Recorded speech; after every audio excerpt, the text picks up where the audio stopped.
అందరికీ రథసప్తమి శుభాకాంక్షలు. రోజే సూర్యదేవుని జన్మతిథి.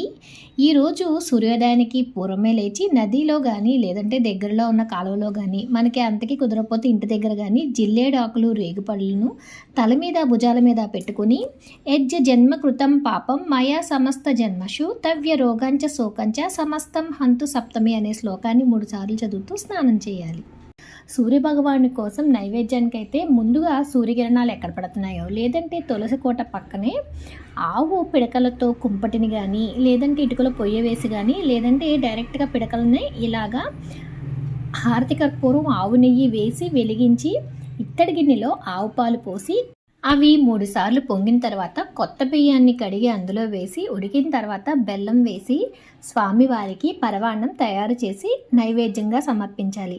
ఇలాగా ఆవు పిడకలపై వండిన ఆ పొగకి ఆ నైవేద్యానికి అందరికీ పట్టడం వల్ల అది కనుక మనం తీసుకుంటే మనకి చాలా ఆరోగ్యం. కాబట్టి ఇలా అయితే నైవేద్యం వండుతారు. తర్వాత సూర్యభగవానికి 7 చిక్కుడుకాయలతో చిక్కుడుకాయల రథం చేస్తారు. ఈ రథంలో స్వామివారి ప్రతిరూపమైన చిన్న రూపు కానీ లేదంటే చిన్న ప్రతిమ ఏదైనా పెట్టి పూజ అయితే చేస్తారు. మనం చేసిన నైవేద్యాన్ని చిక్కుడాకులలో పెట్టి స్వామివారికి నివేదనిస్తారనమాట.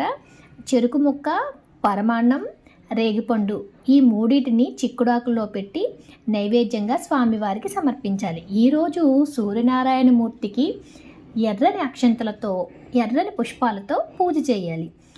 ఈరోజు ఆదిత్య హృదయం చదువుకుంటే చాలా మంచిది. సూర్య నమస్కారాలు కూడా స్వామివారికి చాలా ప్రీతికరం. 7 ఆకులు 7 సంఖ్య ఏంటంటే అండి స్వామివారి 7 అశ్వాలకి 7 కిరణాలకి అవి ప్రతీకలు.